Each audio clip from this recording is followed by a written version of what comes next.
All right, here we are, Wednesday night live, and for the first time, supposedly, according to StreamYard, in 1080p. Ooh. So we've got Fancy. a new partner coming on for the channel, which I thought we were going to show off tonight. I actually will probably do it on the member stream later tonight. So those members that want to come and join after we go for about 90 minutes, I'll spill the beans there. But next week we'll unveil it. And there'll be some giveaways next week. And just, I guess, looking ahead here, Justin Lucas next week, May 18th. And he can only stick around for an hour, so we'll do that after he's done, and that should be a good stream. But tonight, we got the man about frogs joining us, Debo. Basically as good as Justin Lucas. He and I fished against each other in tournaments, and we were neck and neck, man. I mean, it's so close. I mean, if we're talking a Northern Iowa bank tournament, I think I put some money on Debo. Yeah, I wouldn't be scared to take that.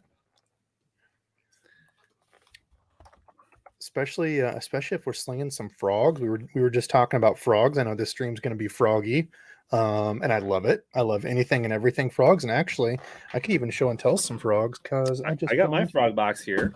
I don't think I have my frog box, but I'll give a sneak peek to some new stuff. What's up, Scott?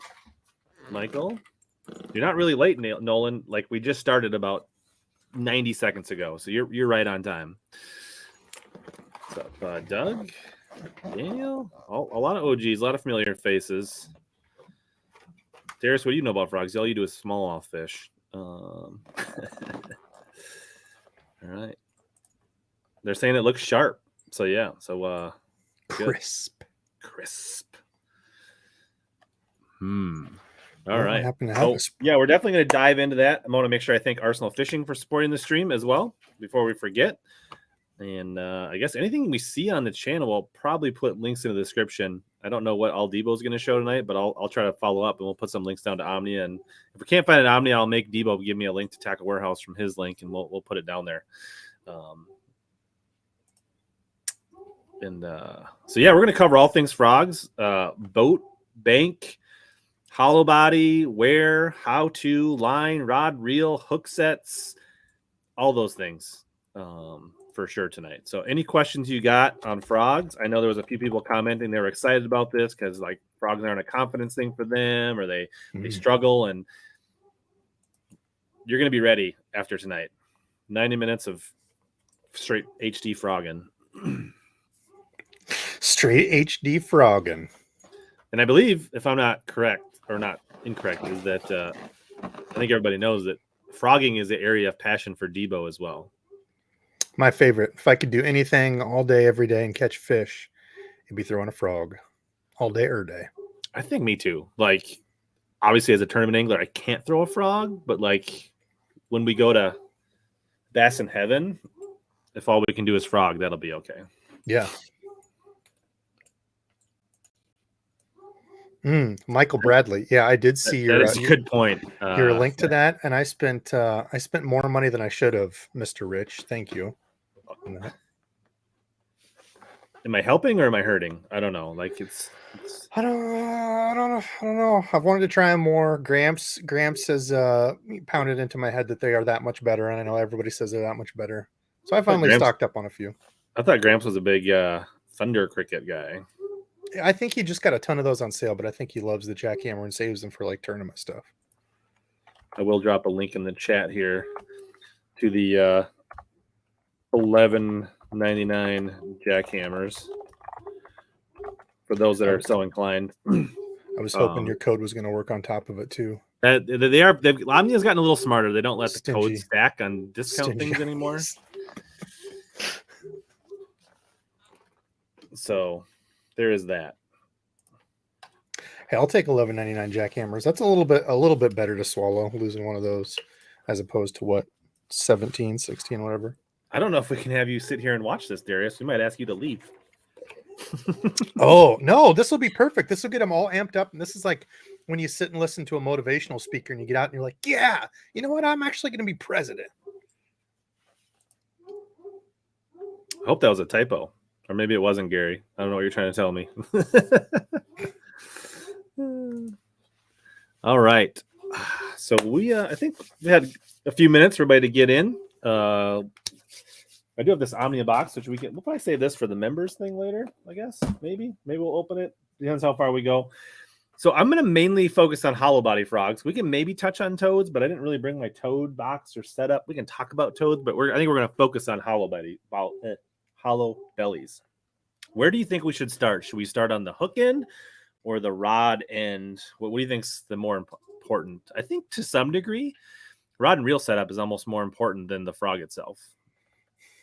I think line almost is the most important. Sure. Rod, I don't think is that important. I mean, like to a certain point. Well, but it's not like some of those where it's like you'll notice a huge difference if you use this versus this. Well, I think there's like a minimum like threshold of rods, right? Like if you try to throw like a medium light spinning rod. Well, yeah. I guess I'm talking like price point type stuff. Right. Absolutely. Not type of rod. I guess I should say like, I don't know how I would. Yes. Yeah. Absolutely. Well, what's Army Outdoors? Thanks for joining. That's awesome. What's up, Ralph? Welcome to the team. We do have we got a little something fun for new members here. One of us. Welcome to the team. All right. So let's start with the rod and reel, then go through the line, and then go on down. So for me, I guess to me, like minimum 7 foot is like a pretty good threshold. Can you do it with less? But if you have a 7 to 7.6, 7.3, 7.4, like you're going to be a lot more successful, land a lot more fish, have a lot more success with the minimum 7 foot rod. You can do it with less, but would you agree? Yeah, I like a 7.2 or 7.3 is my favorite. I know there's some guys that are saying they like a little bit shorter, even under 7 foot for like skipping and stuff, but yeah. And for me, I have two setups, two main frogging setups. And sorry if you guys hear Copper in the background, he doesn't do well with storms, and we got a little weather coming through, so you can hear him in the background, but he'll be okay. And I have what I call a tactical Froggen setup, which is like my 7.3. So that's what I'm like fishing tight to banks, skipping docks, skipping trees, trying to hit small weed clumps, or being real, put in little pockets of cattails, or being precise, what I call tactical. And then I've got my 7.9 rod, and I used to use an 8-footer. Wow. But that's like flats, like wild rice, big duckweed mats, huge pad fields where you're just like letting it fly, and then just like twitching it for 50 yards through some slop or something like that. So the advantage there is that extra rod I can cast further, and then if I do get hit on the end of the cast, I've got more leverage and more length to pick up that line. So I'm going to show my rods here. Now, I do like frogs, so I splurge a bit on my gear, but I don't feel like you need, like Debo said, the cost or the sensitivity of the rod is not that important. So while I am about to show you my tactical rod, which is this Dobbins XP I'll grab mine real quick. 735C, go ahead. And it's a $250, $260 rod. You don't need that, but because I do it a lot, I enjoy it. I kind of splurge a little bit, but you could absolutely use this same rod, 735, in like a Fury for like $120, or you can get it for about $100 with a discount code at Omnia. I'm not sure if they make like a Colt. I think the Maverick is coming out in a 735 for $99, right? The strikes are very visual, so sensitivity is not a thing. So as long as the rod is balanced and light enough that you can throw it without being fatigued. So there is some merit to a nicer rod if you're a tournament fisherman, or you're going to fish for 12, 13 hours a day and throw a frog all day on the river. A really big, heavy, unbalanced rod will wear you out. I think balance is probably more important than...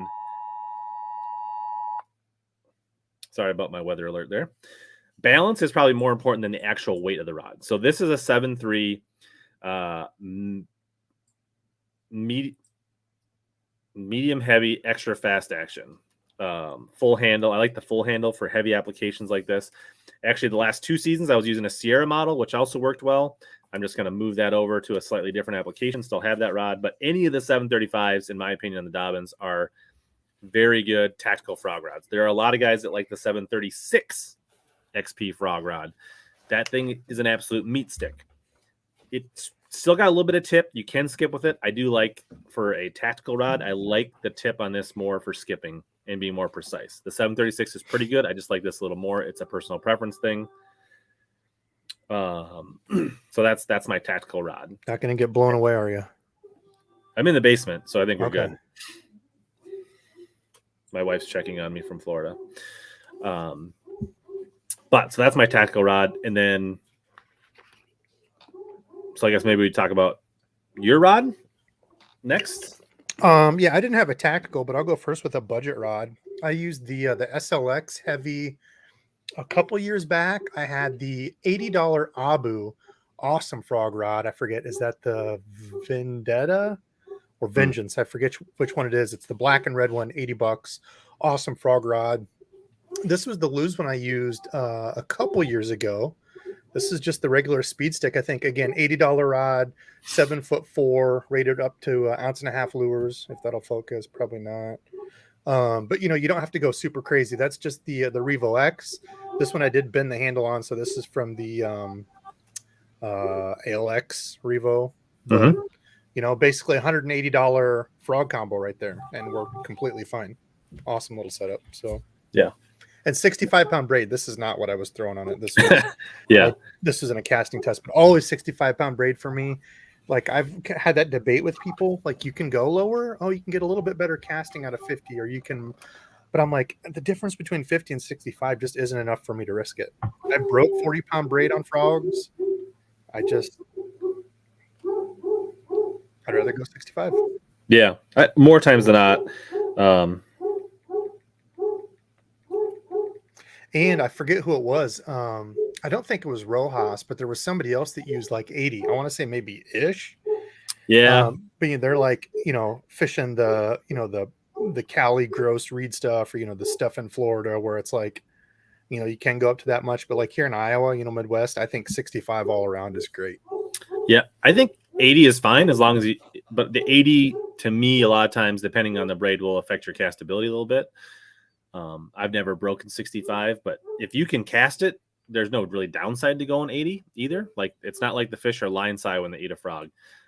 As far as reels, like, again, I've also splurged here and went with the Daiwa Coastal SV, mainly because it looks super sweet on this XP rod, and it's a little bit. The Coastal's got a little bigger handle, and it's got a little better, like, it's a little beefier because it's meant for like inshore, so it's kind of heavy duty for Froggen, which I like a lot. And so it's just a little beefier setup.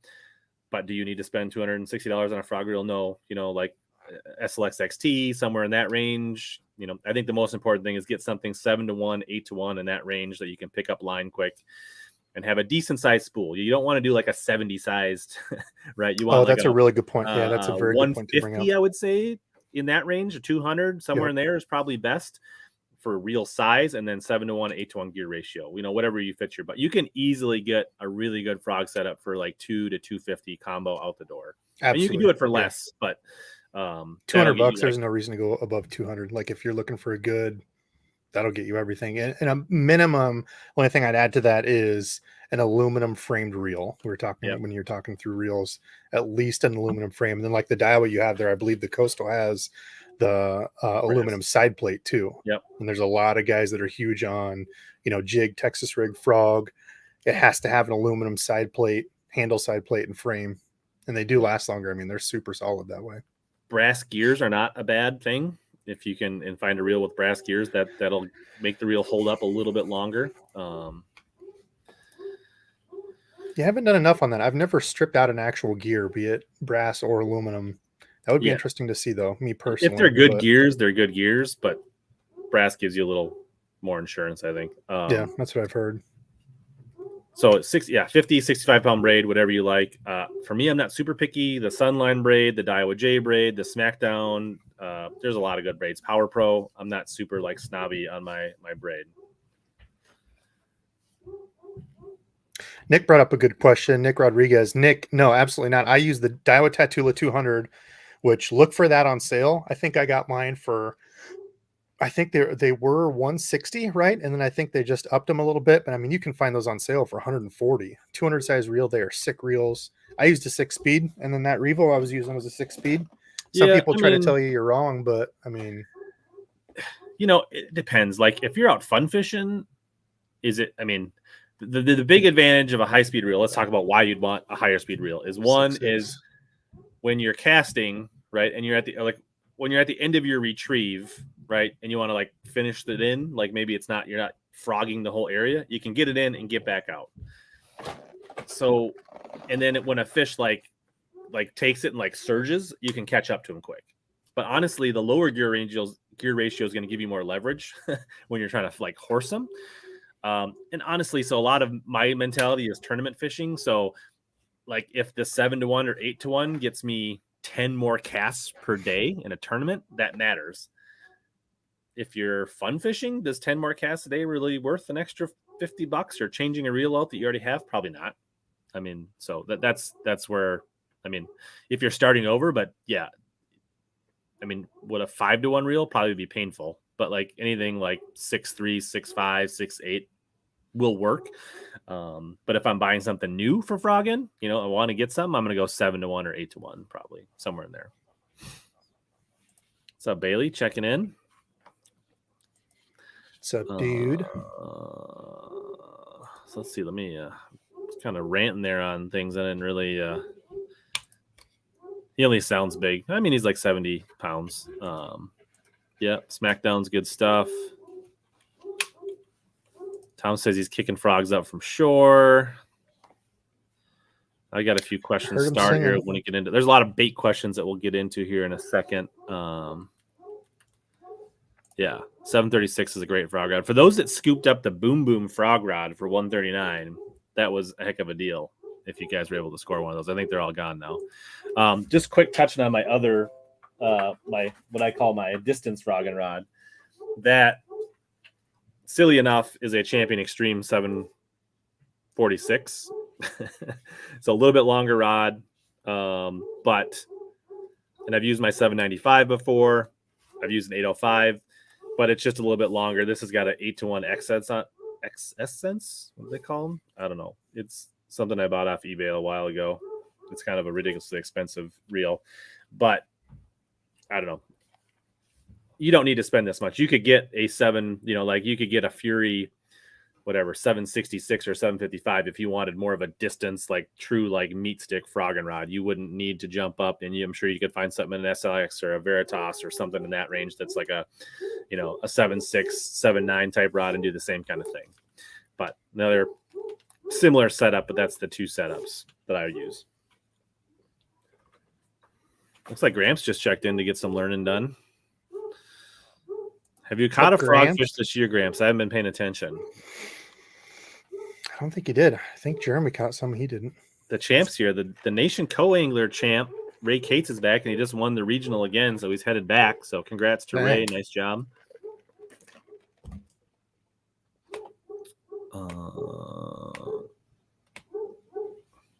Jim says he got a good topwater pike today, not a frog, but a popper. Dude, pike on frogs are hella fun. Until they just shred your $11 bronze-eye, then you're sad. Oh, yeah. You can only catch a couple on them, but that's why you use the cheaper frogs for those. It's a good point. Life is short. Enjoy it, but it kind of depends on budget. Like if it's the difference between getting out and having fun with what you have now versus switching it up, that's the I just look at it as a workout. I can still get those extra 10 casts in, Rich. I'm just going to be having Popeye arms after I'm done. Or you just got to stay another 5 minutes. And I would say, like, it may, like, up here in the north, you might be thinking, why are we talking about frogs already? Well, one, there's several people here that are further south than we are that are probably right in the midst of, like, catching them on frogs that are really heating up here. And honestly, I was out last night and the water temps were in the high 50s. So the frog bite essentially is starting now. Like, it's going to be situational, but it won't be but a few weeks, and frogs will be wide open. So, it'll be starting soon. I usually plan on right before June for us. Seems like when it's getting ready to go. But once they start to spawn, you start to get fish on frogs. Is it going to be the best time of the year? No, but it definitely is about when it starts. A lot of people say they like the SmackDown braid. Yeah, I was actually just seeing that too. I did not like. I took kind of some heat on that, but the Mac, I think Max Quattro is what it was. Power Pro Max Quattro. I know they're two separate companies, but I know that's like a good braid, but it just wasn't for Froggen. I think it's more of a finesse deal anyway, but I learned the hard way. Yeah, I would like to do snakeheads. South Jersey fisherman. I think that's Matthew, right? How hard are they on? Like, I know dogfish and pike destroy frogs up here. I want to know, like, do snakeheads disintegrate frogs like that? I'd be interested to know. I would think it would be even worse because their mouths are even smaller. Like, they've got that rounder, flatter mouth as opposed to a pike that's right. As long as you avoid that one little edge. For sure. So I guess the only thing to talk about now is the frogs themselves. Frogs. Yes, Critical Gravy. Last year was my worst frog year I've had in a long time. And we're basically sticking to hollow body frogs. And I would say there's basically 3 style hollow body frogs, right? You've got your traditional walking style, right? Like the bronze eye is probably the most popular. The Spro 65. You've got or Pad Crasher. Yeah, or a Pad Crasher. There's strike. I mean, there's a ton, right? KVD Sexy Frog. You have your Poppin Frogs, which are not all that different, but they have a cupped mouth, so you can pop them a little bit. And then the other one that's a little less popular is you kind of got these toad runner, right? These hollow body, but they have the kicker buzzing boot tail, like the Teckle or the Booyah Toad Runner. So I haven't had a ton of luck with these, but they are an option. They're kind of a hybrid. And what they're doing is they're mixing the hollow buddy with the buzz toad. And now they got the Spro Flappin' Frog. And so there's a lot of like hybrids out there, but you typically have, those are your main styles. I think for the most part tonight, we'll probably talk about walking and popping. Not flapping? I mean, we can talk. I had a flapping frog, but I haven't got out to use it. They came out so late last year, I didn't get to use it. Did you get to use it at all? No, that was actually my unboxing. My unboxing all Spro stuff coming up. I conglomerated all my Spro things that I had and did a theme. But yeah, that's one I want to try for next year. Kind of interesting. I think we'll see. Our buddy Tin Horse Monty, Gabe, was able to catch a few fish on them. He kind of said they were good. Welcome, Dax. Awesome. Glad you could join. Hopefully you can stick around for the members only after party stream tonight. I guess we should probably give Dax the fair treatment here and make sure he gets to be initiated as well. So I guess, Debo, are you more of a poppin' or more of a walkin'? When like day in and day out? I am generally more of a, and I like the pointy nose. So I don't necessarily think I'm of as popping and walking, but like pointy versus cupped. Sure. I think for beginners, because like that pointy when you're in stuff, and this is obviously not the regular pointy, but the Sprinker, but that type that have just this, I guess I can grab for me, because you can take those walking ones, and when you get really used to walking one of those, you can really make it pop. Like you can aggressively walk it and make it do that pop for you. So if I only had one, it'd be a black walking frog. Oh, there's the launch I was looking for. Yeah. Is that the launch frog? Yeah. Yeah. For me, most of the time too, it's the pointy or the walking nose or the walking frog. I don't know. I have more confidence in it. There are times where I will fish a poppin' frog, but if the cover is heavy, if there's a lot of duckweed, if there's a lot of vegetation, and I'm like coming through mats, I definitely like the pointy nose or the walking frog most of the time. The few times that I will go with the popping frog is if I'm really working at defined edge, or if I'm like sometimes like around docks or bushes or trees where I want to like sit in place. But there are a lot of times I still like the walking frog even in that situation. So day in and day out, I'm going to go walking frog unless I feel like it's not getting the bites I think it should, or they're swiping at it. Then I might play with like the style or change the color in that situation. Yeah. Are there any times that you like to use a Popping frog or I definitely reach for a popping frog. Like if there's a ripple on the water, I feel like I have a better, and that's usually not like the defined frog time, right? When there's some sort of ripple, you can go to a buzz bait or any of these other things. But if I'm like working like mats, like not cheesy stuff, anywhere I've got like a little bit of open water and there's just a little bit of ripple, I do like that for more commotion. sure. Like I think back to the which it's ridiculously expensive and stupid, and I didn't want to like it, but I really did, which was the Mega Bass Big Gabo. The big Like gabo. dude, it had just such a good walk to it. I had a ton of confidence in that frog, and that fell victim to a snapping turtle. But yeah, I like that frog a lot. Stupid expensive. I probably won't buy anymore, but I mean, the River to Sea Bully Watu is probably my favorite all around. The bigger size. I didn't like the smaller one, but the I've bigger one I never liked a lot. done the big gabo. My buddy Bill across the street loves them. He's got a bunch of them. I know other people do. But for me, I guess color wise, I keep it pretty simple, right? Like I like this natural red, brown color. I like some kind of black. When I can find them, I like a black and blue. I don't know why. It's just like a confidence thing. I don't know that it really matters. I don't know if that's any more important than a straight black. And then typically, some kind of white. That's basically all you need. You can play around with the natural, right? But even most of the natural frogs have a white belly. So I don't know that it really matters much for that. Ones that I use, I mean, I got in my box, I guess, I was going to try to like get the bait cam fired up here. Fire up the cam. Why don't you talk, Debo, so I can work on getting this cam set up? Yeah, I mean, for me, 90% of the time, I'm throwing an all black frog. Like, it's by far my favorite, most confident. And I'm just talking about the bottom. Like, if it's got some yellow or whatever on the top, they're probably not going to get a real good look at that unless you're kind of walking it, or I call it like blooping it. I don't know what the real term is, but there's like some guys that'll do the real quick bloop, bloop, bloop, bloop, bloop. Yeah. Where it goes under a little bit. And maybe that'll make a difference. Maybe they see it. I don't know. I know Randy likes to fish a frog like that a little bit more, but otherwise, like if we're talking just Spro, my favorite's the Freak from Spro. Black with like that yellow texture on the bottom. I do like when they have like a little bit of something to break up, because it's a fish isn't just like all straight, usually one color on the bottom. So I do like that, but that's the new what is it? The Bronze Eye Blade 65. So y'all see that tomorrow. It's got like the couple of the blades here, and I'll kind of give my take on it. Why I thought, this might be kind of fun. We'll see. Sure.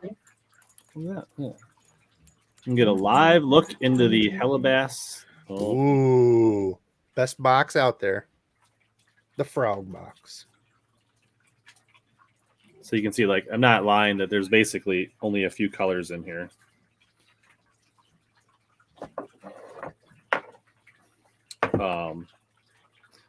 You probably can't hear it, but like it's bothering me that I can hear the sound on this. But it's basically like you've got these old evolved frogs, which they don't make anymore, which I like a lot. I don't know those. The evolved nervous walker. It's not way different than a coppers or a live target, but I say it looks like a live target. They're super soft. They got really nice hooks in them. I wish they still made them. They're really good mat frog. They're okay at walking, but they're really good when I'm fishing like heavy duckweed mats. I do got let's see here, a snag proof perfect frog. Don't use these a ton, but they're good frogs. I don't know. They don't necessarily make it into my lineup. New ones. But I know Bobby's perfect or whatever. Yeah. I have a fair amount of Terminators. I've heard these have changed. So this is a one rare like bluegill color. This doesn't follow my pattern. But I do have a few bluegill frogs.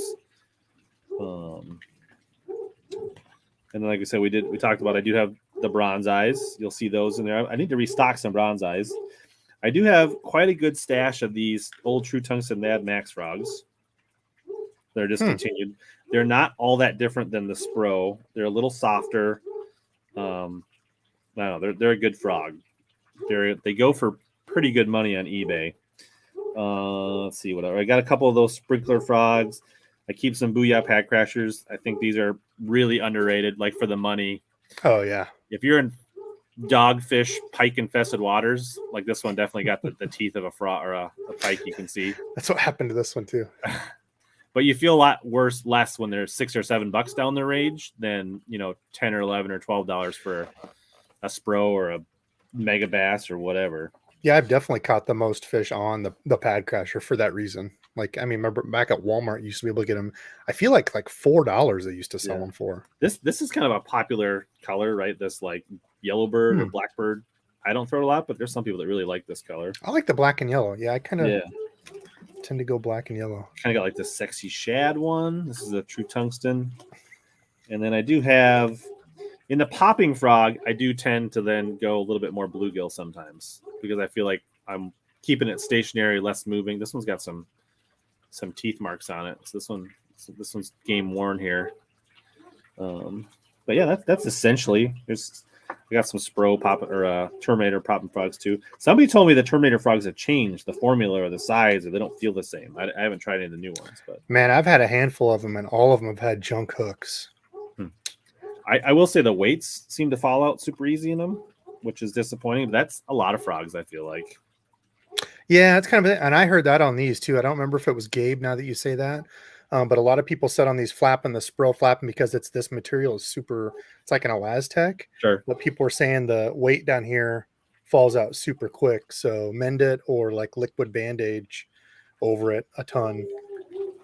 But and then here's a Vega frog. Now I didn't like them as much as I thought I was going to. They walk, but I don't know. I didn't really like the longer body style. I kind of like the short, like the fatter, but still with like good hooks. Cause I feel like there's not a ton of room there and these don't move out of the way. But I mean, I caught fish on it and then got broke off on a huge one, 50 pound braid. That's true. The blackbird is definitely Iowa colors. Oh, I didn't even think of that. Yeah. No wonder. Black and gold. Now you're like, now I know why I like it so much. It was subliminal messaging. Garrett says the new Terminator hookup ratio is not as good. Yeah, I think Gabe's glue them before you throw them. Yeah, I do. I think I remember 10 Horse saying that. Yeah, I've heard that about the Guggen frogs. I've never tried them. Yeah, I thought the same thing, Garrett. Randy actually liked them for pike better because they were a little bit stiffer. Shocker. And they were Guggen. Go Randy figure. liked the Guggen stuff. Yeah, Randy liked Guggen. Who would have thought it? Yeah, I don't get into a lot of the like transporter frogs, and I know a lot of people like the what's the frog that I sent you in that box? The Gavacho. Gavacho and the Chiara. I did like the Chiara. It was like a smaller profile. Was kind of a cool one. Yeah. And another thing, like if you're struggling with frog fishing, not this one, because this one I was kind of making fun of. I hate these stupid lunker hunt ones with like the little dangle legs on the back. I think they're dumb as heck. But you can pop these out and just put like a spinnerbait skirt in the back of it. But what I was going to say is I saw Jacob Wheeler do it on an MLF a long time ago. He took a white one and cut the legs off, so there was essentially nothing there, and was using it like you would like a popper or a walking bait to mimic shad up in those. He was fishing like the real brushy stuff. Like it wasn't even grass, but just so it wasn't getting snagged. And that's a good way too. Of like if you're getting short strikes, just cut your legs super, super short. Try to mimic bait fish.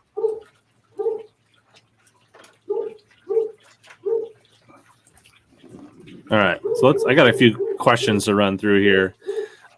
Favorite frog that you can still buy at a store probably right now is the Spro 65, the one that like in a tournament, like especially like I just put some in the boat in case they decide to like go over like a early or late pre-spawn like I put some of these, make sure I got them for my tournament this weekend. What's your would you say what's your number one? Yeah, I would say the Spro or the Booyah, like as far as cost, I think it's the number one. But yeah, Spro's like, and even with Booyah, I don't know that I've ever had a Booyah. Definitely not a Spro with like out sharp hooks. Like they've always got good hooks. The bodies are always good. Like it's just, but there's nothing special about it. You know, that's the funny thing about the Spro is like, there's nothing like cool or gimmicky or like awesome. And they're not like the most like waterproof. You know, they do take on water. So after, you know, a few casts, you know, you got to squeeze them out. But like, as far as just being overall good, they're a good frog. And Spro comes with good hooks for sure. Yeah. Very good hooks. Yeah. So my top three that I use, the Spro, the Mad Max, and the Evolved Nervous Walker.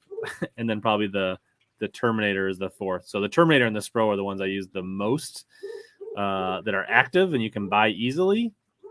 And I guess the other one would probably be the booyah of active frogs. Yeah, I'd say the Spro, the Bullywah. I just don't have very many of those. I think I only bought 2. But I really like those Bullywaws a lot. And then probably my third, I don't know if you said we're talking about these or not, but the Sprinker, man. I wrote it off as a gimmick for a long, long time, but I love this thing. It's like a weedless whopper popper. So Daniel says, I heard if you hear frogs, you should fish frogs. Any truth to that? I've heard that too. Yeah, somebody else. That's what I was saying. I heard the frogs out. Somebody was just saying that. Yeah, if you can hear them, you should throw it. But I don't know about that. I don't think it's a bad thing. Definitely consider it.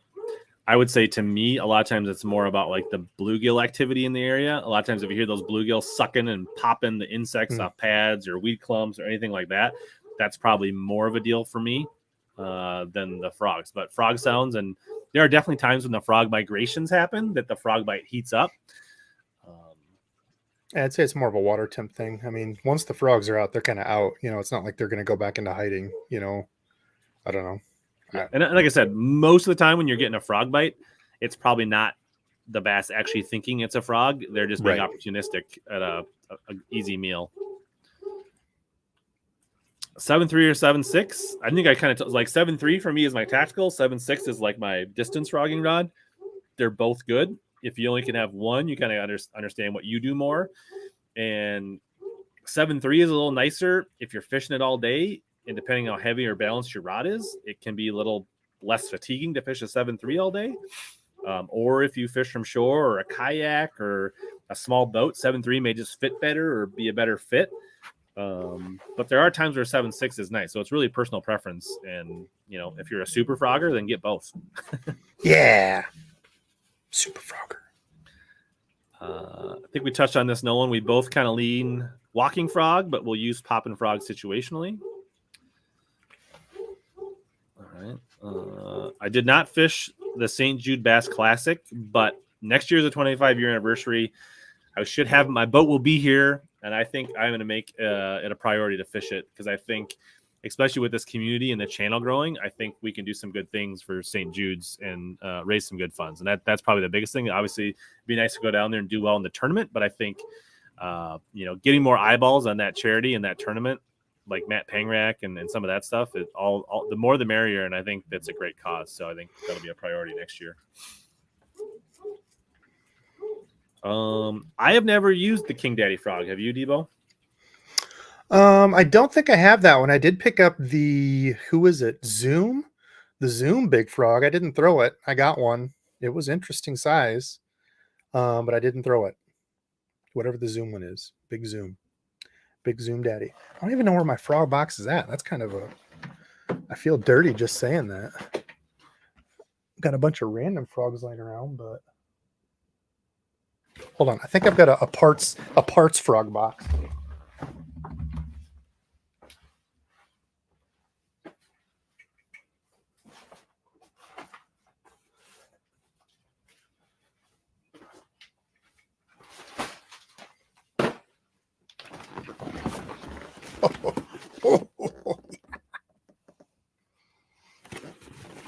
Yeah, I kind of felt the same, Tom.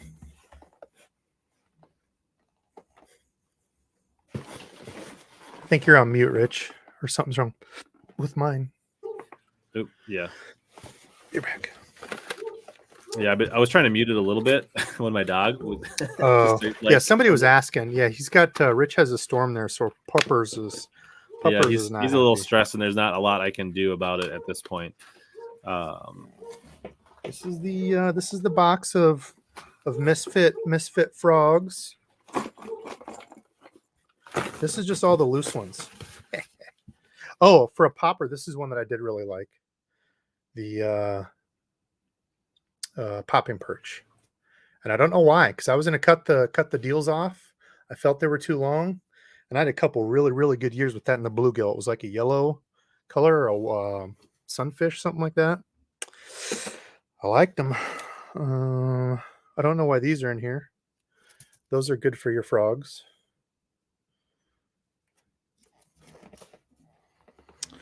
Let's see. What was I going to show? Oh, here's that one. Yeah, and this fell victim to a pike too. So that's that river to sea bully Watu. Caught a ton of fish on that year until, where is it? Old pike got it. One swipe.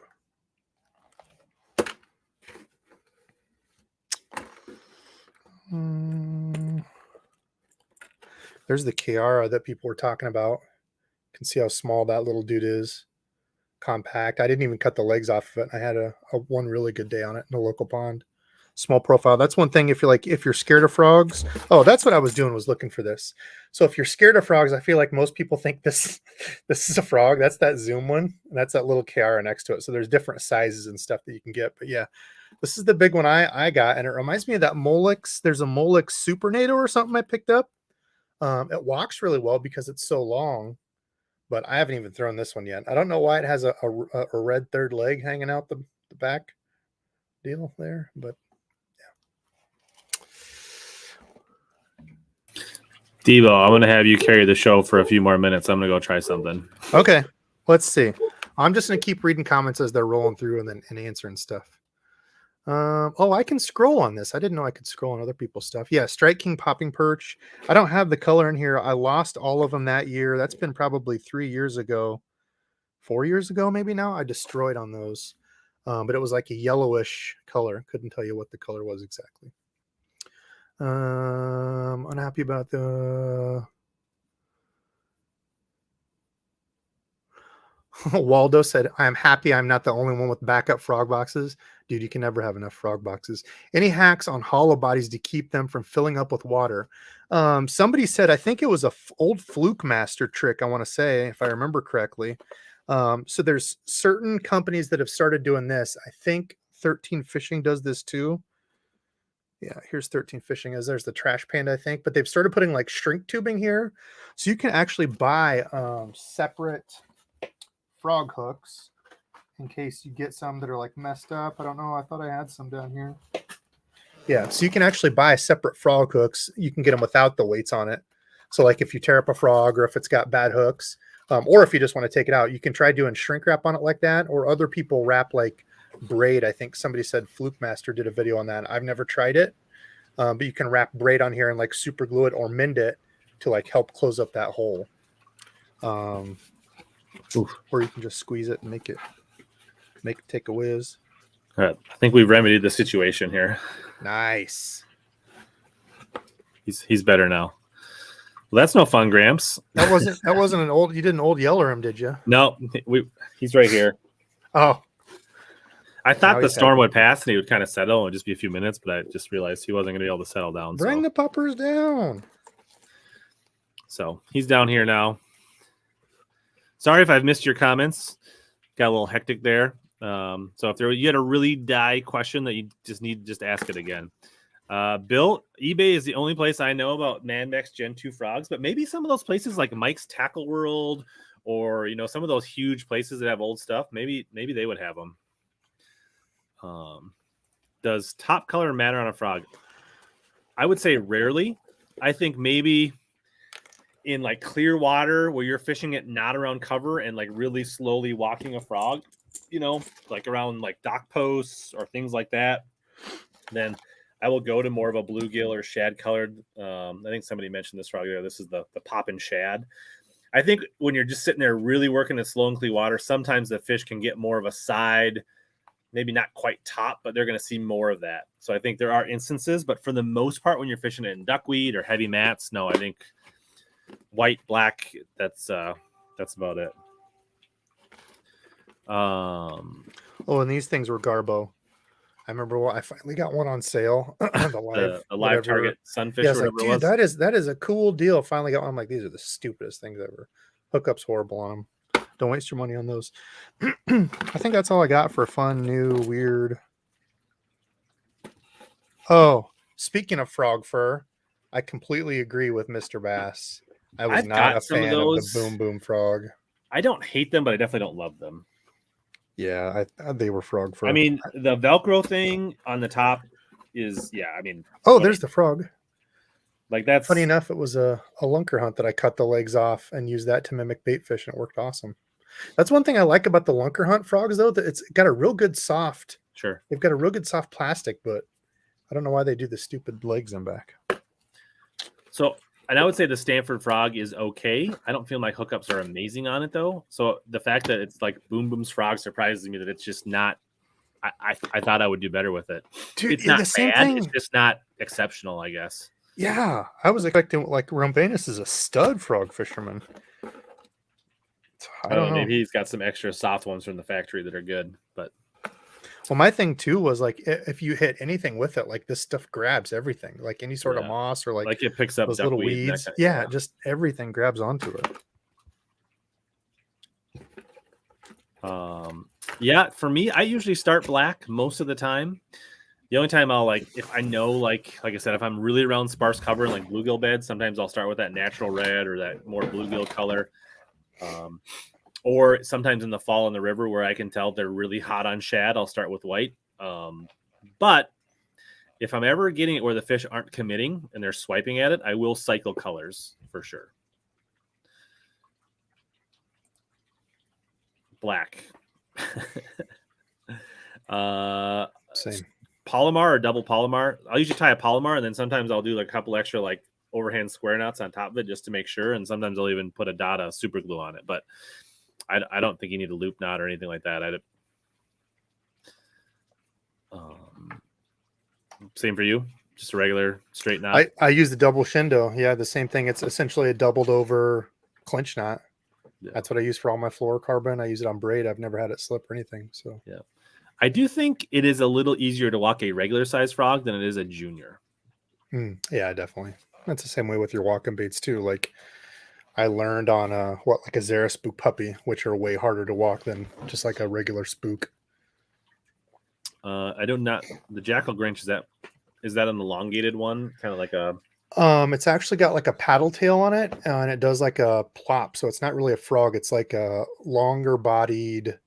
It's like a soft body plopper type thing. Sort of. The tail doesn't move. The tail doesn't spin. It's like a. What do they call it?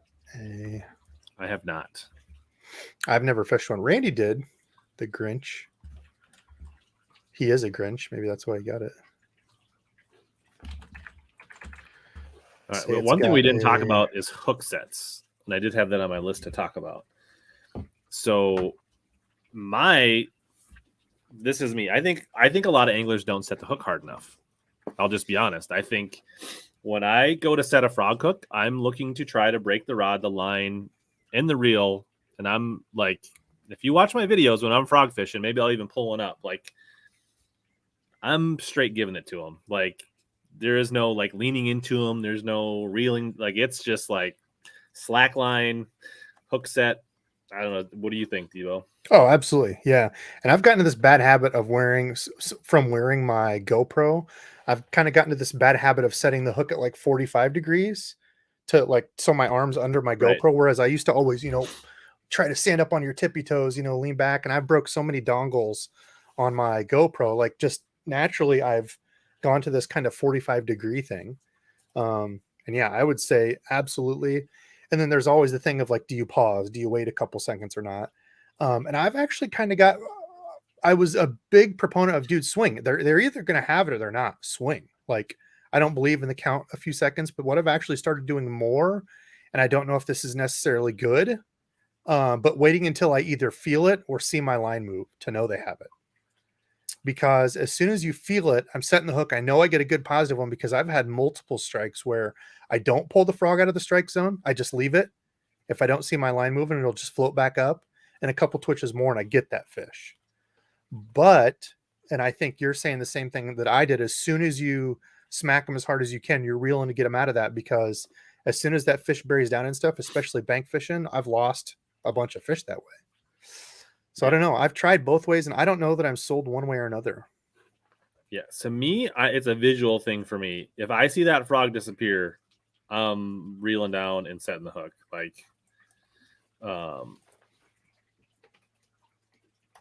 and like once I hook them, it's like you said, it's keep the pressure on, keep them going. Like just, there's no, I was going to try to bring up a frog fish here.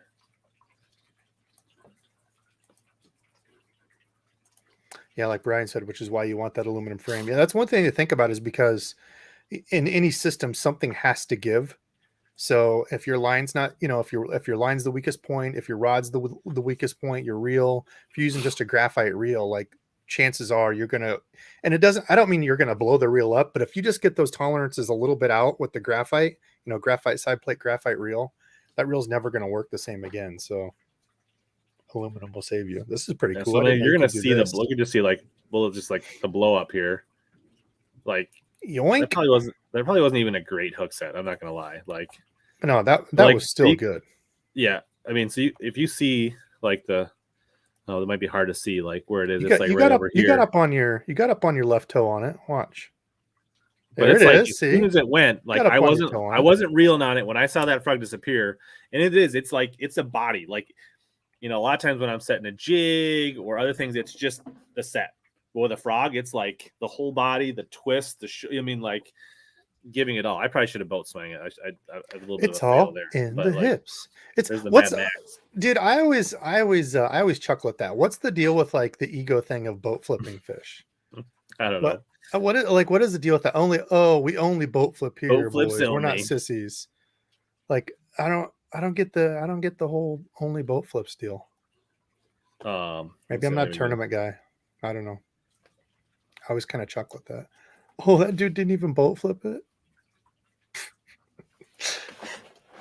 See, why'd you have me on, Rich? I'm not a fun tournament guy. I'm a dork. You don't want me messing up your live streams. Gotta get another frog set.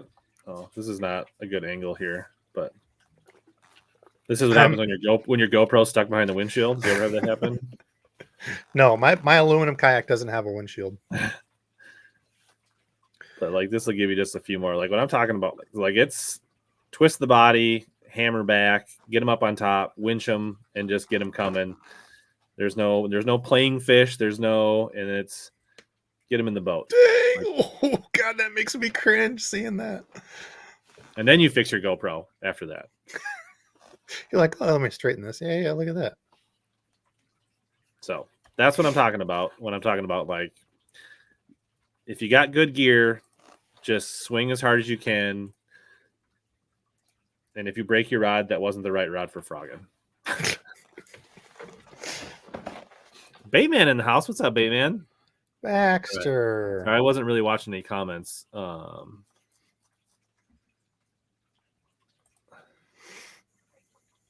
Yeah, there you go. Ripping lips. That's when you're frog fishing, you should be trying to rip lips.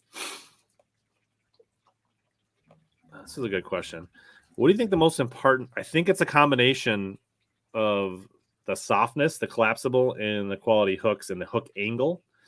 And I know Debo, you talked about how the bait will. Yeah, man, I've had I'm a big. Nobody talks about it. Maybe it's just a thing in my head, but yeah, the ability for those hooks to turn out of the way, because you know how many frog fish I've caught where the body's like this, right?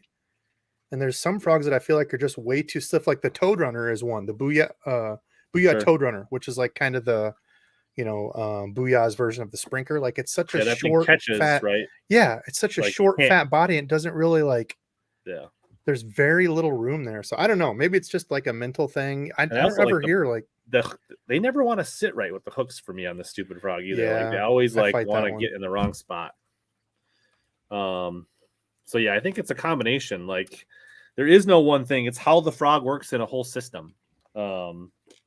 And I guess we didn't talk about frog length, but like a lot of frogs come like this. I do not length matter like that.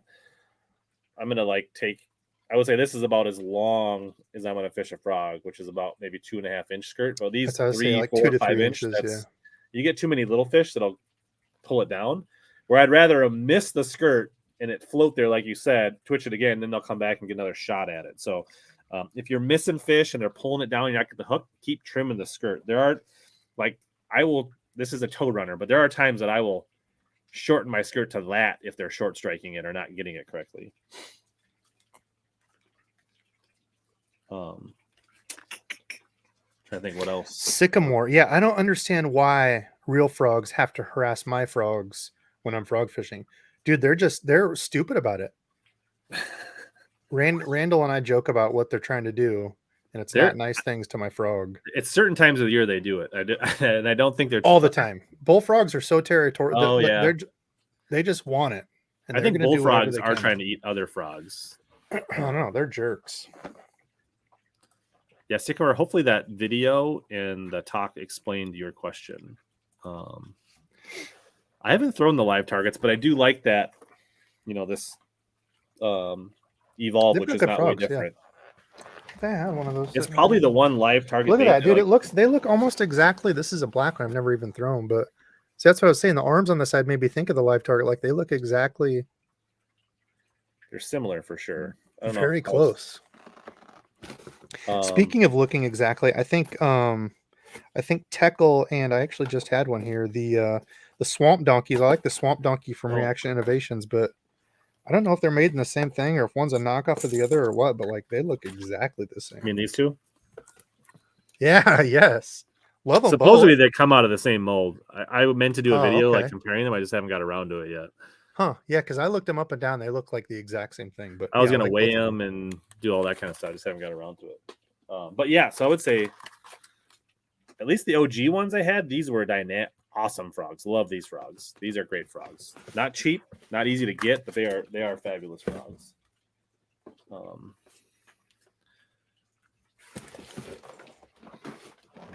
feel like I've lost control of the chat tonight. Yeah, lose we could control. talk about how I caught a bunch of smallmouth last night once we finish talking about frogs here. I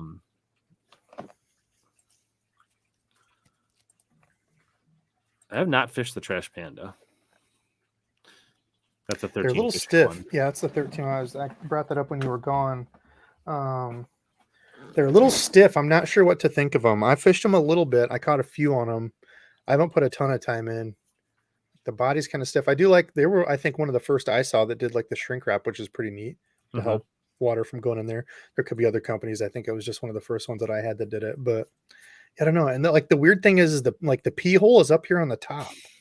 So they don't take on water, but like, I feel like they're, I don't know, like I'm not sure.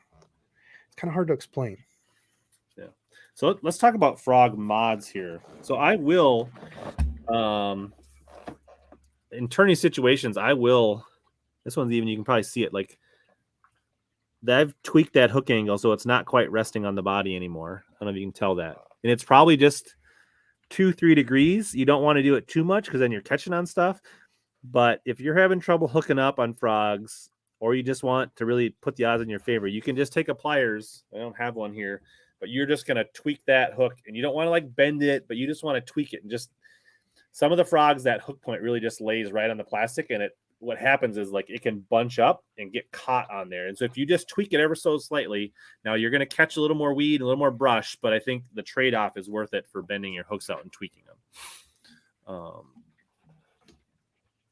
As other mods that I do,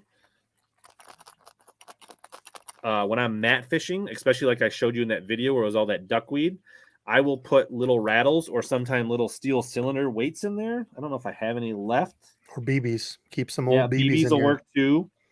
You get the two reasons there. You get a little bit of sound, and I think more importantly is I don't think I have any more, but you don't want anything too big. You don't want to stuff something super big in there that will like keep your plastic from collapsing, right? You don't want to like fill it or something like too big, or like I don't like, some people put like those jingle bells and like big rattles and stuff in there, but I think then they're too big and then it won't collapse correctly. You want like put little small elves stuff in there that will move out of the way.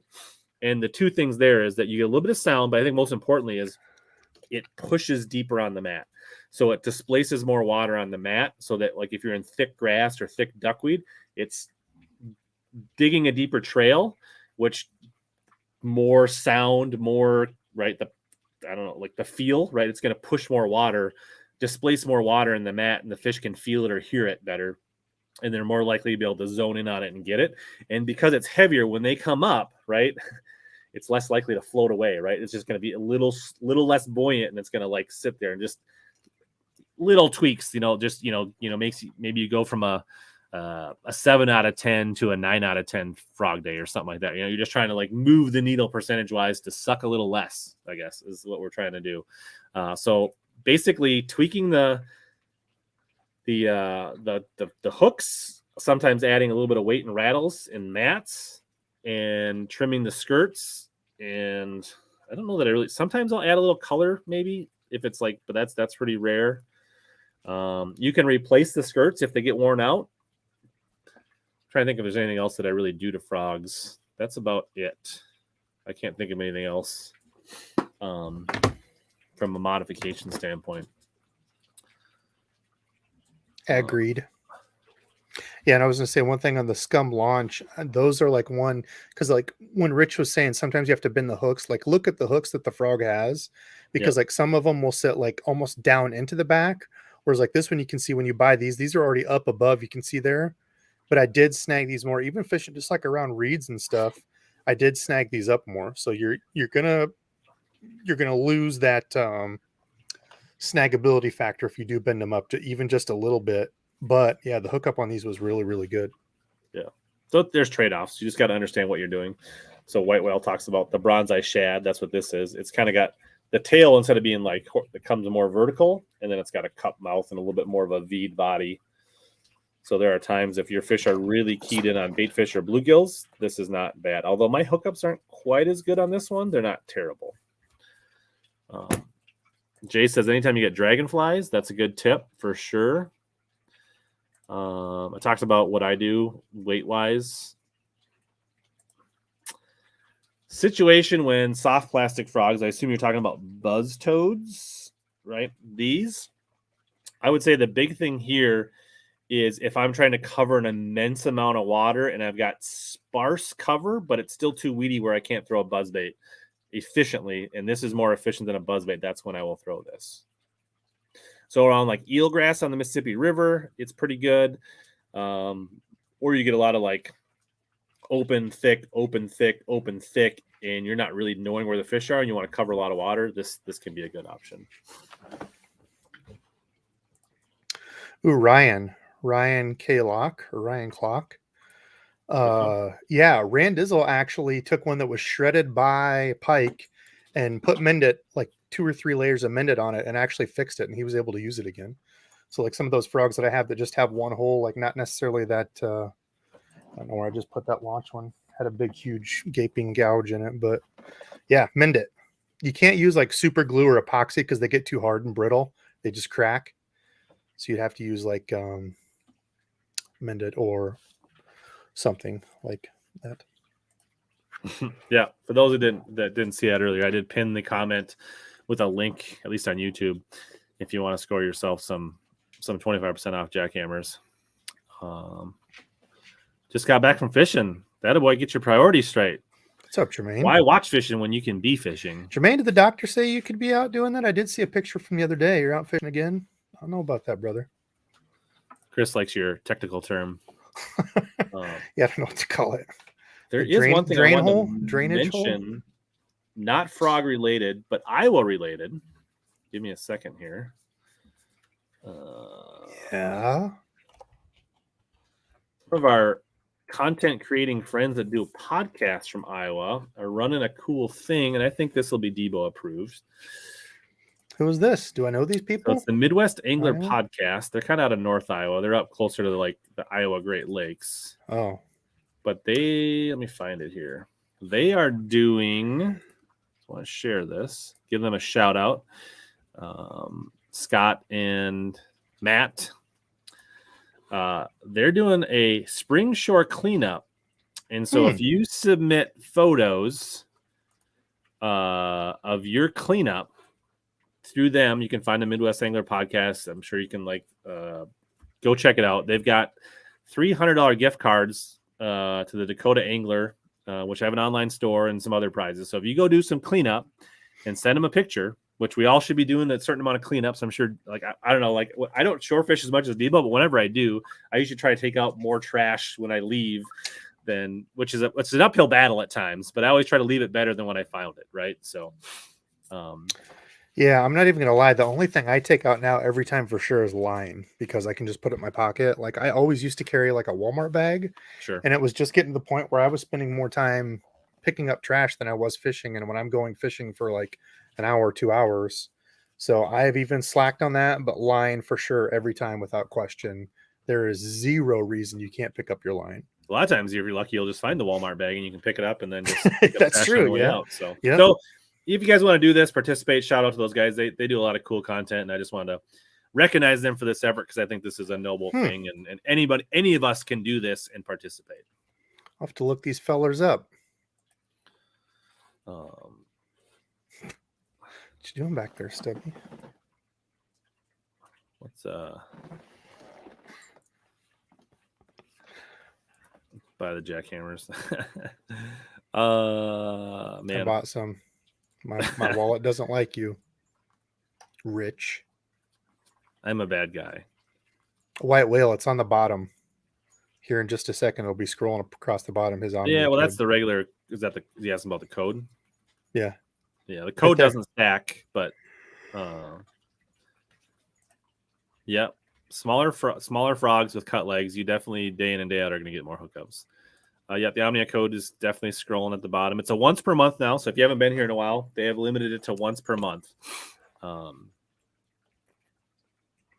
really? You can only use your code once per month now? Yeah. Oh, I didn't know that. Yes, I saw this. I think Fighter was down on Okaboji or something like that, catching a few big ones this weekend. There are times when that Toad Runner is really good, and I'm anxious. I would like to. I honestly think the new Flappin' Frog, right? I think hopefully has better hookups because I feel like some of those Toad Runner frogs aren't the best with hookups. Are you talking about like this one? That. Yeah, I'm hoping that will displace the Toad Runner and be, but I don't know, maybe not. See, I've fished these a lot. The top toad, like the ribbit top toad, and it's pretty much the same thing. Sure. So I guess I don't know how it's gonna. I think I've got one rigged up here, minus like the weight. So I'm kind of interested to see how this is gonna compare to that one. Sure. Yeah, here's one. I didn't feel like my hookup was always the best on these. I'm not sure why. But it does it has like a down angle on it. I don't know if that's like the hooks kind of come back. I don't know if But that's like part of it. you're dragging it like this, so it's usually going to be like that up. Sure. So I don't know. They're kind of interesting. I'm interested to see how that Spro is going to do. I don't know if I can really compare them maybe there. I mean, I will give the nod as Spro being frog experts, so hopefully they brought some engineering in that, right? Yeah, I agree. And those hooks are already, you can see, versus on the Spro, like they're right there ready to go. Have you ever put a frog body on a jackhammer? No, but I have put frog bodies on swim bait. Zoom horny toad on a or swim jig. Sorry, yeah, a good secret swim jig trailer. Yeah, on a swim jig, that's a real sneaky thing on the river to throw a swim jig with like a seismic toad or a horny toad or something like that. But I think on a jackhammer, that's actually too much drag. Not saying you won't catch fish on it, but I think it kind of defeats the purpose of the jackhammer. You're like limiting the vibration a little bit.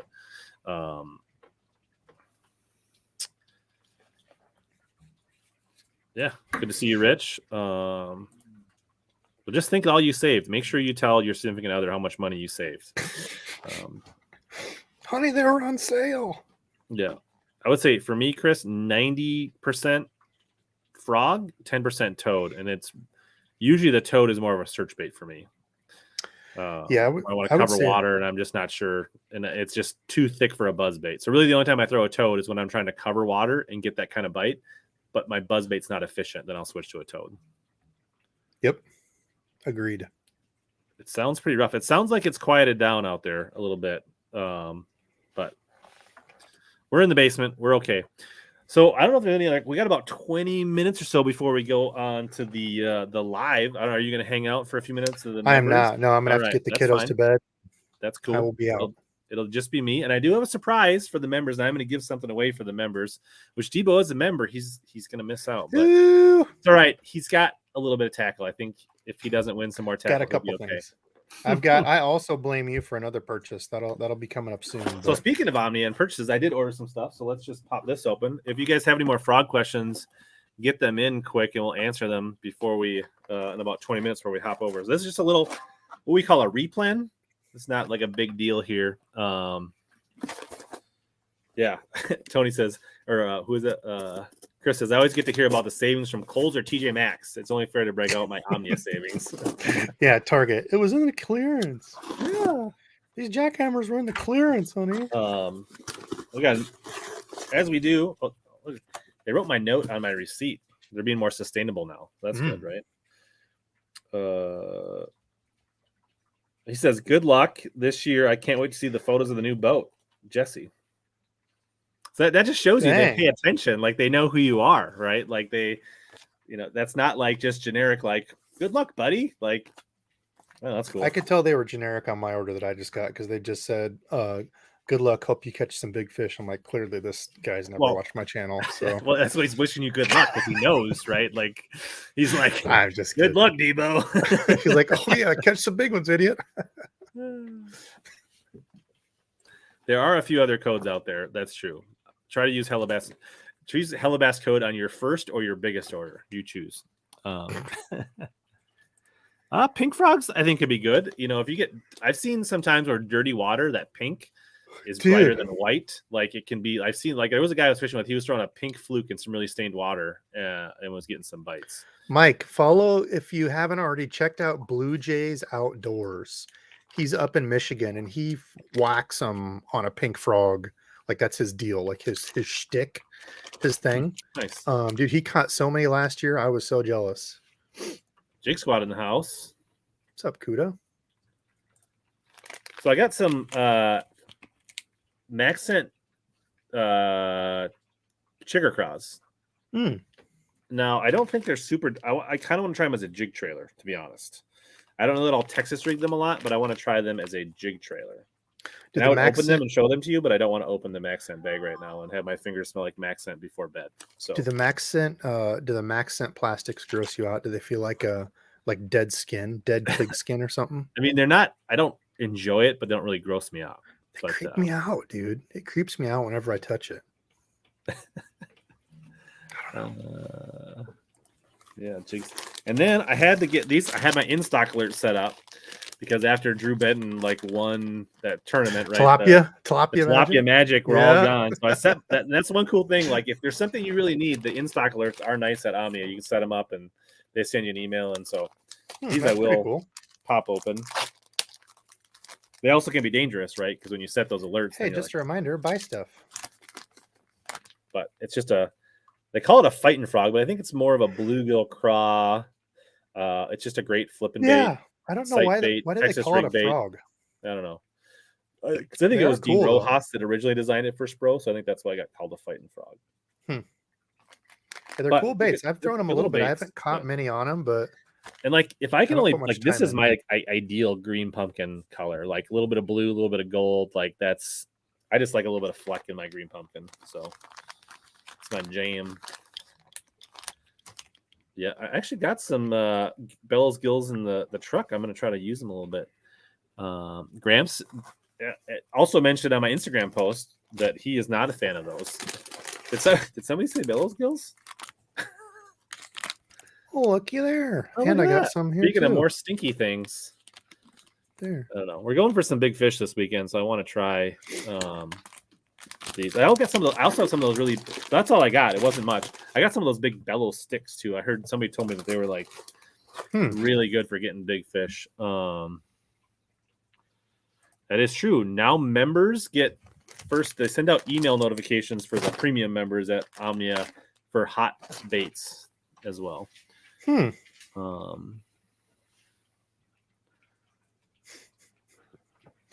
No poop lures. Nope. They did. That's all Gramp. That's all Mr. Bass.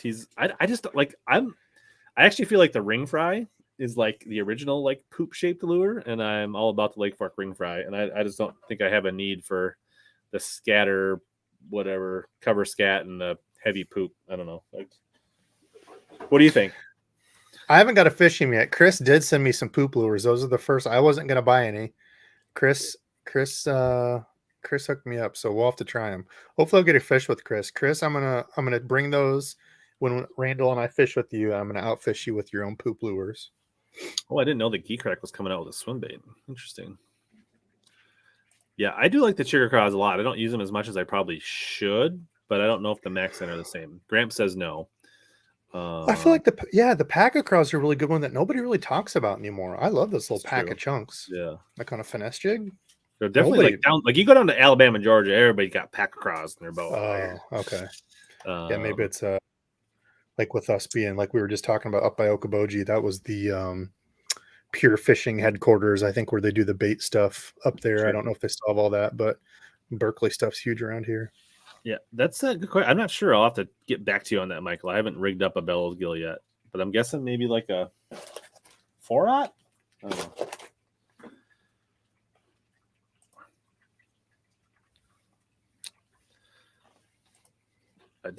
I like the big bite baits kind of with more bulk. That's good. I like when companies like D-Bombs and those come out and like I like my my bulk bags of super bug D-Bombs. Awesome. Can I still get Debo special, or is that like did I miss the boat? Dude, I need to. Yeah, they're still available. They said they were going to tell me like when we could really pump it to sell those, because part of it, like whatever excess like that they make on it, is all going to charity. Okay. I don't know. I asked him on it a while back, but I was having issues with the website when I was on it, like freezing. And you can only buy them through Monster Bass, right? I don't know. Yeah, they were from Monster Bass. Yeah. So I don't know what the deal is with the folks at Monster Bass getting those ready, but I think they're still there. I have a video coming out on Friday. A little bit of a sneak peek, a little bit of a splurge item here. Purdy. Well, when is it? The 7? It's the Ecstasy 755. 55. Gary Sweet talked me. He persuaded me. He's a smooth talker, that Gary Dobbins. Dude, that was such a good freaking live. There's very few like lives where I can like actually sit down and be like, okay, I'm gonna watch this. He seems like such a good dude. But like, it made me want to go buy Dobbins rods just because he seemed like a good, like honest dude. There's a lot of people that comment that. They were like, I wasn't sure, but like after I'm definitely gonna try one, or like, I think the thing that's really cool is that, and not because I work with Dobbins, because I do, but what other company where's the guy? Like, he is the guy. He's the guy that designed all of those rods. Like, you can't go to St. Croix and go like, who's the St. Croix guy, or who's the Shimano guy, or who's the maybe like Gary Lewis, maybe it is at like some other like Temple Forks, but it's rare, right? Like, it's just Daiwa. There's no the guy that designs every rod. So it's just kind of interesting that like you literally can sit down and like have the opportunity to talk and listen to the guy. Yeah, I think that's interesting.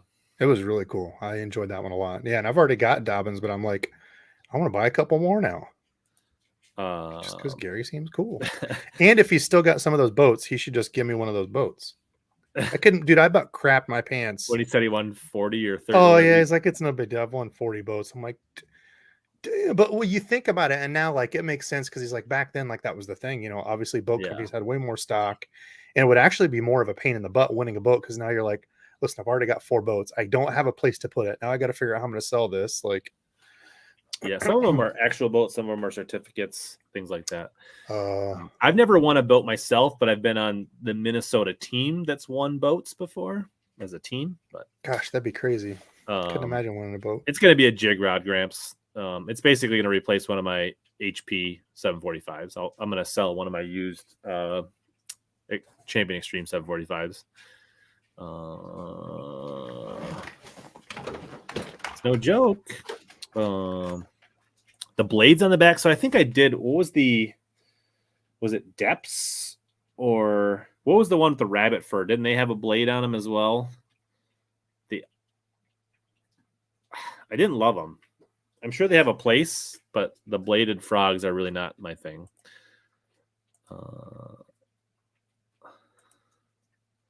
Send pictures of tacos. I had Taco Bell for dinner last night. I've been eating a lot of tacos lately. Probably an unhealthy amount of Taco Bell. So the Taco Bell app, which is super addicting, they had a thing where they had a taco pass for $10. You could get a taco every day for a month. So I'm in the last 2 days of my taco pass. So yes, the Furbit. I did try the Furbit. Much like the frog fur on the top of the Stanford, that Furbit fur catches everything. They just got all matted up and gross. Good. The hookups were good on them, though. They had great hooks, and their hookups was good.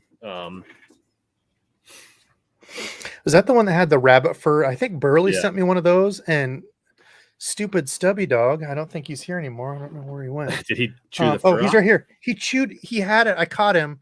Look at him looking all guilty. You already know what I'm talking about, don't you? I caught him chewing it. I'm like, how he didn't get a hook in his mouth, I don't know. But he saw it and was like, ooh, rabbit fur. Here, we can chew show this that up. Copper The has Pupper's settled dogs. down. There's the red Aw. bone. He was the one that was getting all riled up earlier. Happy Now he's puppy now. curled up at my feet. So there's Copper, the coonhound. He's been in a few videos in the boat, but he tries to bite my motor. He gets easily agitated. So I don't know that I want him biting in the new motor. So we'll see. Stubby is super, super calm and like very just relaxed about everything until I like practice flipping and pitching or like pretending to cast. And dude, he hates it. Like he thinks I'm playing fetch or something. It's like there's no way this dog could go out on the boat. No, I already got one earlier on my way to Fleet Farm. I used my taco pass. Fleet Farm, you know, we're Midwesterners. Yeah, out of Fleet Farm. So I do have actually it wasn't Copper, it was my other red bone coonhound, Killian, when he was in the boat. He also would get mad and bark at the whatever. The red bones don't do well with engines, I guess. But I was out fishing on the river and he stepped on my frog and he got buried in his paw. And I had to like cut the tip off and pull it back out. So it's all tying together. He was okay, but it was a little alarming. It was tense for about 5 minutes, but then we were okay.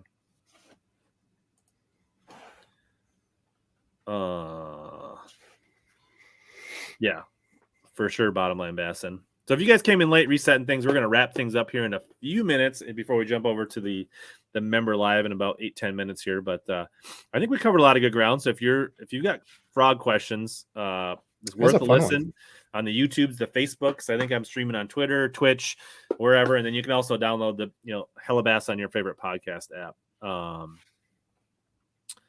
But also, so yes, there is unofficially, I think, end of summer, they'll be in a new building that will be much bigger, and then they'll be able to carry even more SKUs so that Debo can buy more things.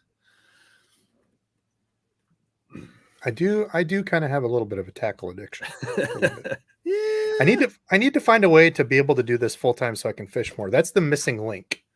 Is like with everything going on in life right now, it's time. Time is the one thing that people don't appreciate enough. Yeah, and if you can do something you love, right?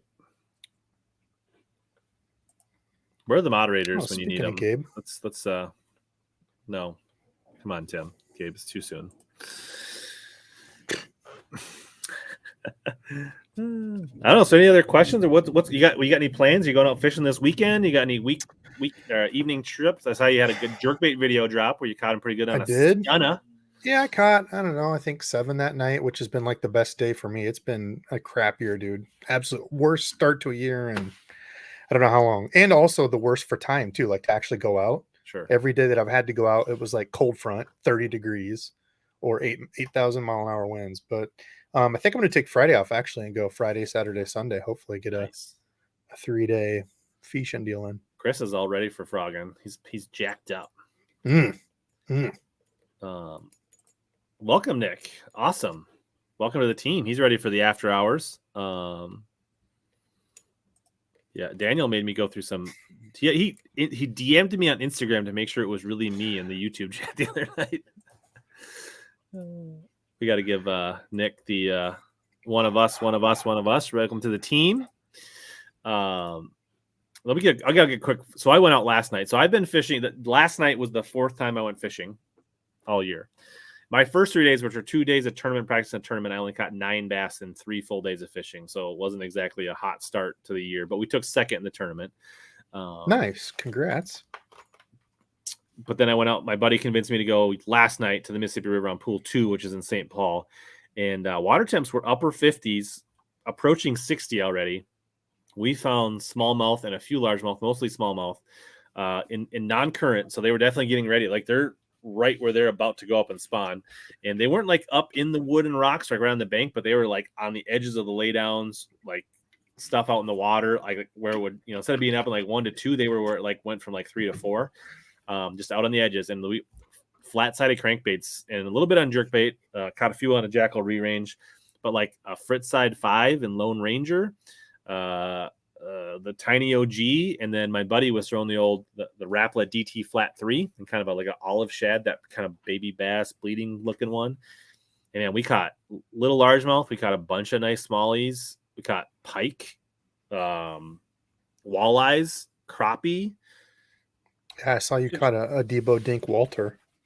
Yeah, Randy caught a good walleye the other night. I don't think he's posted pretty it. good pike. Yeah, I saw that pike, dude. I was envious. I want to get on some pike this year. Oh, yeah. So those were the baits right there. Those two right there were the deal. But yeah, it was a fun night. Like I like throwing crankbaits, but I don't get on a lot of good crankbait bites, especially shallow crank. And man, I was like lights out. And I was so excited to throw that little tiny OG4 because I'm like, I guarantee there's a number of places here, and it's just been so off. That is a good point, Dax. I didn't think about that, but a 150 would probably be a better choice for a frog reel. Not saying 100 won't work, but a 150 is probably more ideal. But it kind of depends. Are you more? I think Chris got a really good deal on that, the 100, if I remember right. I mean, if you're more shoreline fishing and fishing targets, it's probably not a big deal. If you're like throwing over flats like I was doing in that video, then that bigger reel will be nice.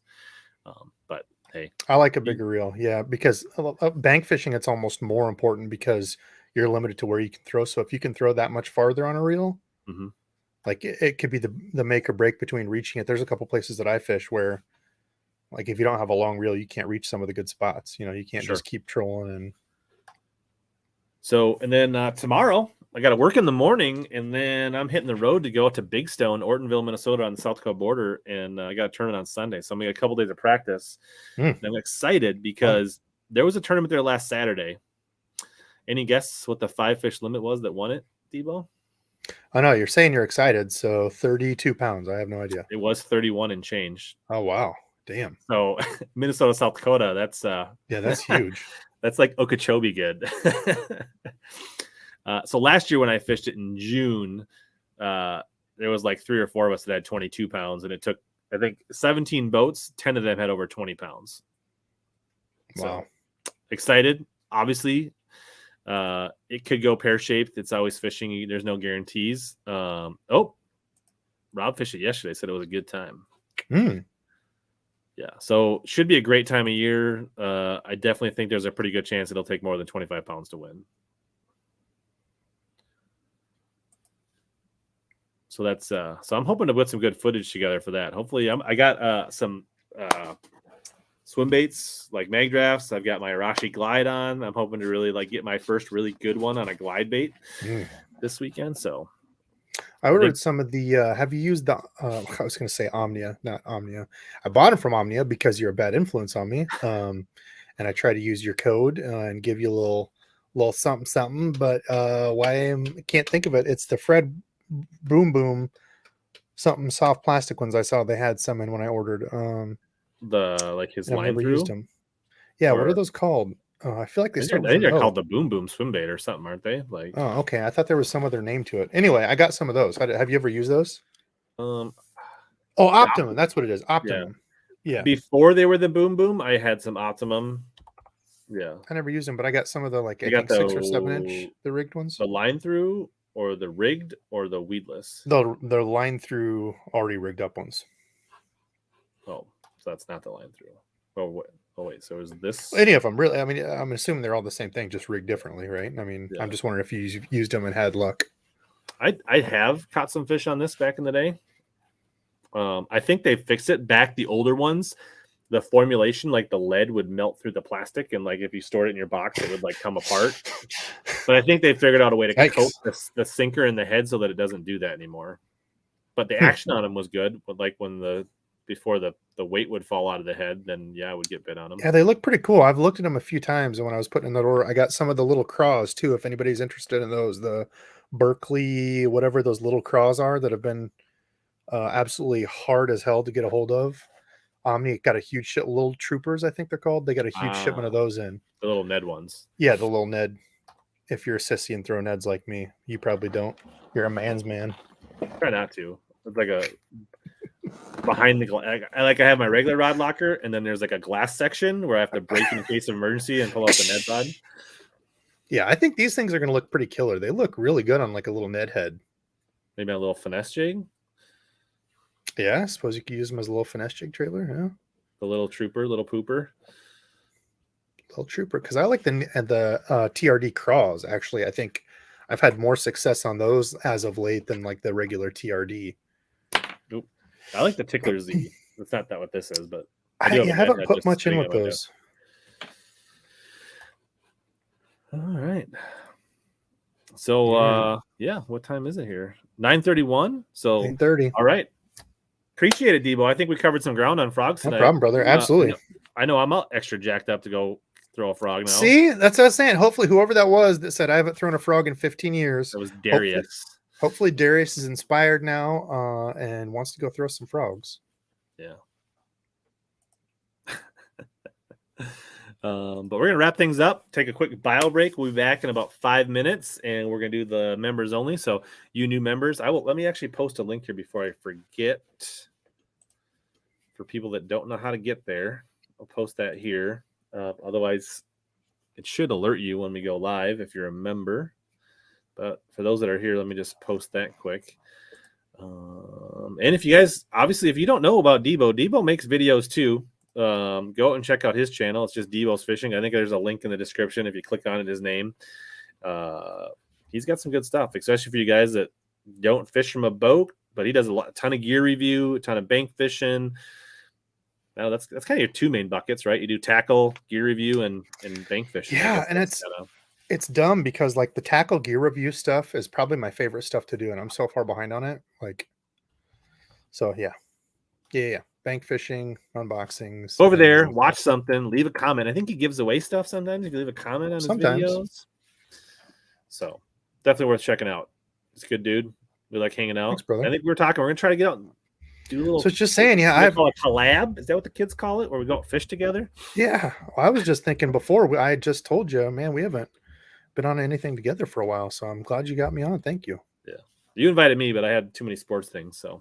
Yeah, you turned me down. Oh, I don't know about that. Maybe. Yeah, I guess I'll hang out. I gotta go to my kids' hockey game. But all right. Well, appreciate everybody. Check the replays. If you can think about it, hit the thumbs up, and we'll see a bunch of you in a few minutes. Thanks, everybody. As always, we love to catch more big bass and suck less.